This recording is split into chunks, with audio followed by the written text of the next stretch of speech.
Hey guys, it's Sam, and because I haven't been reading a ton lately, Who can say where the road goes, where the day... I don't have a review video for you today on Review Monday, but what I do have is specific recommendations for your guys' specific recommendation questions. And because this is my channel, recommendations mean books that I've actually read and have the ability and the knowledge to recommend to you. So this recommendation video will not include any things that I have not read. Boop. So I asked for some specific recommendations questions on Twitter. I can't obviously answer all of them, so wait till the end for some of those, but let's get to as many as I can answer. So Theo Potterhead asks, fantasy or literary fiction novel where the morally gray character goes full villain? A lot of these are really difficult because they're very specific, so I knew that going in, but I didn't know exactly how hard it was going to be. But since she didn't specifically say protagonist that goes full villain, she just said a morally gray character that goes full villain, I think I have something for this. And that would be The Well of Ascension leading over into The Hero of Ages by Brandon Sanderson. These are the second and third books of the Mistborn trilogy, the original Mistborn trilogy, and you find out as you go on that the villain, that's kind of the overarching villain in all of these books, isn't necessarily a person who's been a villain the entire time. So even though they aren't a character that you're following within these books as like following their story, you find things out about their story where you kind of learn that they weren't always necessarily a villain. That they had a little bit of moral grayness to them and eventually kind of become a villain. Odd Sabrina asked for a fantasy with a great and smart villain as the lead. So for this question, I'm not sure if she means that the villain is the protagonist. I don't have any kind of recommendations for that. The only recommendation that I possibly have for a really good, like, lead villain is the Grisha trilogy by Leigh Bardugo because of the Darkling. But I'm pretty sure you guys all know about that one, so if you don't, here you go. But I have not read a ton of villain protagonists, so I don't have one for that. Bookish Sammy asked for a Southern contemporary with likable characters and an interesting plot. Now, interesting plot is entirely subjective because what's going to be interesting to some people isn't going to be to others. I have a very low bar for Southern romances because I just love them in general. So for this, I'm going to talk about Magnolia by Christie Cooke. It's a contemporary romance that's come up a lot on my channel when I talk about them because I love this and it doesn't get enough praise, hype, anything. It's a fun story. It's a cute story. It does have a lot of like Southern romance tropes, but I want that when I have a Southern romance. So hopefully you do too as well. And I enjoyed the plot. I didn't find it too cookie cutter or anything, but I wouldn't say it's necessarily this like super original plot line. But if you like Southern romances, you're gonna like this. Ladia State asks for a historical fiction with a slow burn romance. I don't read a ton of historical fiction, although it's a genre that I like. I just forget to pick it up for some reason. So the one that I think would be closest for this would be Water for Elephants by Sara Gruen. This is a pretty popular historical fiction, so you've probably already heard of it. But I really liked this book specifically. There is a movie. I don't think the movie is as good as they tend to be, but I feel like the book definitely shows a more slow burn romance. They definitely have two characters who are being kept apart by different circumstances, and it is forced slow burn in that way, and I really liked this book. Sabrina from Stacacino asked for a fantasy or a science fiction with love-to-hate villains, basically wanting me to recommend her new Darkling. There is no villain that will ever come close to the Darkling, and I have become okay with that. I will say that the villains in The Name of the Wind by Patrick Rothfuss, being Ambrose and then some of the villains that are kind of more paranormally, I haven't really discovered much about because I haven't read the second book yet. But as far as Ambrose, dude's a douche, and I love hating him a lot. But he's not the same kind of character as the Darkling at all, because I legitimately love the Darkling, my little trash prince. But this guy I really hate. Most people probably know about this book, but like, he sucks so much. I hate him. But it's fun to hate him, kind of in like a Joffrey kind of situation with Game of Thrones, like you love to hate them. I also feel that the villain in the Graceling series by Kristen Cashore, who again is an overarching villain throughout the entire series, even though this takes place in multiple timelines, this villain is a love-to-hate villain. He's awful. I hate him. But he's like a good villain. He's really good. Angel Muse 93 asked for books with LGBTQ plus main characters where the story doesn't focus on a romance. The Wayward Children series by Shauna Maguire, which is Every Heart a Doorway, Down Among the Sticks and Bones, and then Something Sugar, Beneath the Sugar Sky is the book that's coming out next. all have LGBTQ plus main characters. The main character of this book is Ace. There's also a trans main character in here, and then the main character of the second book is a lesbian. I'm trying to think, there's other ones in here. There's different like gender things going on too with these books, so I'm trying to pinpoint all of them and I can't think, but there's so many characters in here that are all along the different spectrum of sexualities and genders and everything. So I definitely recommend this series for that, and it doesn't really focus on romance at all. There are some side inklings of things, but nothing major going on. Then A Long Way to a Small Angry Planet by Becky Chambers also has a lot of different characters, again on different spectrums and different genders and everything else. The main character is a lesbian, possibly bisexual character as far as this one goes, and we have some very like pansexual type characters, different aliens that fall under different genders and just have different kind of rules for their societies and the way they look at things. So this has a lot of that going on. And the romances, there are again some like side romances, but the main point of this book is not romance whatsoever. But you will hear like inklings of things throughout. Joss from Squibbles Reads asked for a fantasy featuring women of color main characters where they aren't perfect people. And girl, I have the best recommendation for this. That is undoubtedly the 5th season by N.K. Jemisin. This whole series. Everything about this series. That's what you want. Have you read this? I don't know if you've read this. But if you haven't, you need to. That's what this is. Like, none of the characters are necessarily good people. They try to be, like, the best people that they can be under the situations that they are put in, but everyone's pretty much morally gray of some kind, like, but not in a conniving way, like, just trying to stay alive way, and they all make mistakes, and they're not perfect, and they're great.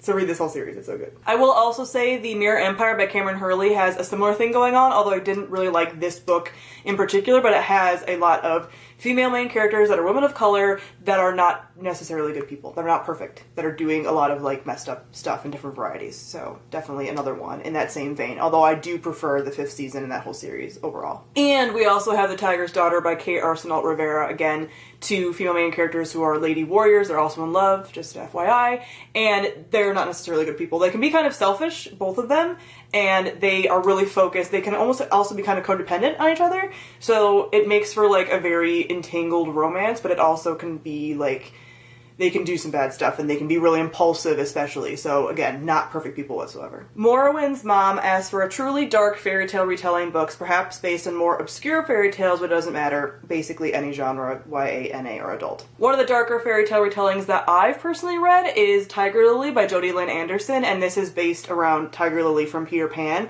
and definitely darker, definitely some triggers for, I believe it's been a while, but I think there might be some self-harm stuff in here, and I believe sexual assault, so be aware of that if you go into this. This is a YA. And then we have Deathless by Katherine M. Valente, and this is all based around Russian mythology and folklore, and it's kind of confusing. I have a review for this, I'll link on the screen for you to check out, because it is more of a confusing book and not necessarily a book that I recommend to every single person, but I think it's worth reading and it's worth sorting through.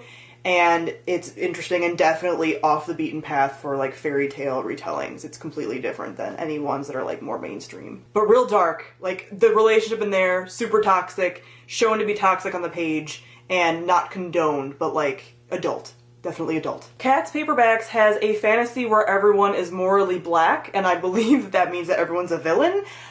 I don't know if I would necessarily say that I've read any books where there's anybody that's straight up a villain. Again, like the 5th season has people who are very, very dark morally gray, like really, you know, all that kind of stuff, but I don't think that I've read anything that's straight up just, they're all really horrible. I feel like that leans more in like the grimdark category, and I haven't read a lot of grimdark. Ace of Alice asks for sci-fi with lots of tech, like machines and robots. If you're looking for sci-fi that has a lot of like machines, tech, war-related things, war weapons, stuff like that, then that's going to be Red Rising by Pierce Brown, this whole series. I'm actually reading the 2nd book right now that I'm not quite done with, but hopefully soon. I'm really enjoying it. They're really fun.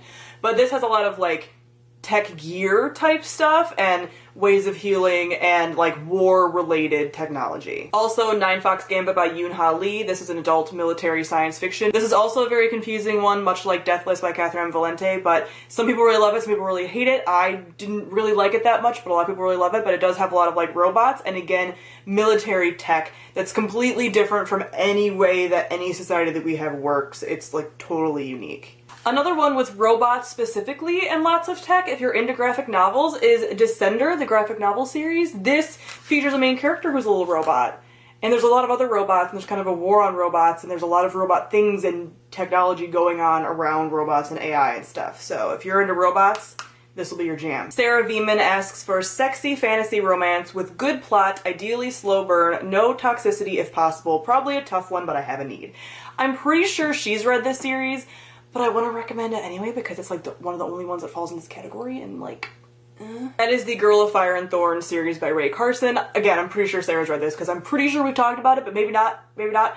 But this series isn't a romance specifically. There is a romance, especially later on. Actually, the romance I'm referring to doesn't pop in until Crown of Embers, which is the second book in the series.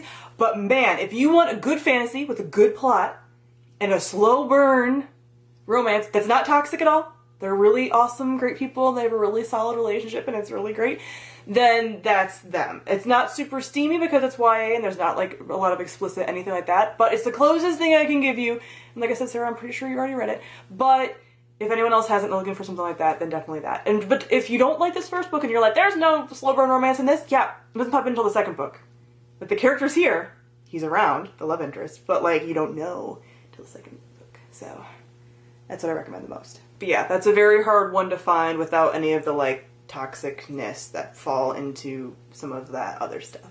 But I would like to find that as well. Slay Herman asks for all female friend groups and non-contemporary books, literally any sort of fantasy, sci-fi, whatever with girl gangs. First off, same, big mood, that's what I always want. The closest thing I would have to this would be Truth Witch by Susan Dennard. They are a girl gang of two best friends, but I feel like they could expand, and there's some other characters in later books that are also badass women who could all kind of pull into the same group, and later books could have literally like a girl gang of awesome magic users just destroying the world. So that'd be great, but right now this is the closest thing I have to ladies teaming up in a fantasy setting who are badass, who could be in a girl gang. They're still recruiting members. I have faith that that's going to happen later. Ashley J. Reeves asks for steampunk with a female main character, and that would definitely be Solace by Gail Carriger. This is an adult urban fantasy steampunk story, and the main character of Alexis Terabody is a badass and really funny. These are funny urban fantasy books that don't take themselves too seriously, and the steampunk is everywhere. I mean, like, look at this cover. It's very steampunk. Panda Crisis Books asks for any genre with a biracial lead. One that initially springs to mind for that is Shadow Shaper by Daniel Jose Older. There's also others on my shelf that I'm pretty sure feature biracial protagonists, but I'm not completely positive, so I will try to link those down below if I'm able to find out for sure. Or if I'm not, if I think that there are possibilities, but I can't definitively find it online, then I will link it down below for some potential possibilities. But it's been a while since I've read them, so I can't remember specifically if they're biracial or not. Steffa What asks for a plot-driven book with a slow burn romance, any genre, preferably atmospheric. It's probably really obvious, but The Night Circus by Erin Morgenstern meets completely all of those qualifications.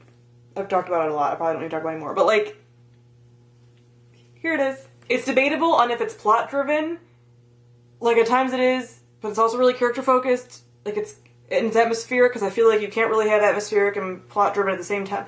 Like, I feel like it matches all those things. So some people might be like, no, it's slow, but like, I feel like the plot you'll see. I just feel like it fits everything else. It's too perfect. Redhead Readings asked for pirates with a slow burn romance. I almost thought I didn't have any for this one, and then I realized I did. And that is The Assassin's Curse and the Pirate's Wish duology by Cassandra Rose Clark. This features assassins and pirates.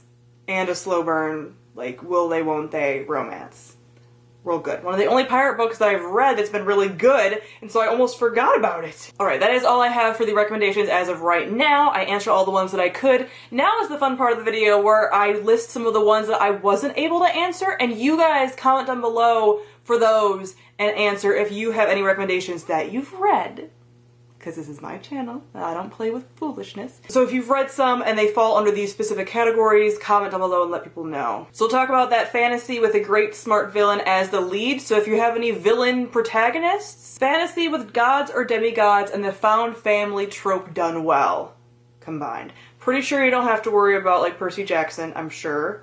That the person who asked this has already read that, because people know. Also, fantasy where everyone is morally black or a villain, basically. I'm sure we'll get some grimdark fantasy in there. This one is interesting from Huddle Guts. Nuns having fun. Fiction or nonfiction. I don't have anything for that. I don't have anything for that. So, if you guys have some for that, let her know. A villain like the Darkling with an actual redemption arc. If you guys have that, let people know, but I don't think it's possible. I just really don't. If you have recommendations in sci-fi and fantasy for girl gangs, I also want to know. Let people know. And really any other category that I talked about in this video, if you have recommendations for it, definitely let everybody know down below. I will be doing other videos like this in the future. I think they're a lot of fun, but for right now, focus on these specific questions and recommendations and stuff, and let your fellow viewers know. So thank you all for watching, and I'll see all of you guys soon. Bye!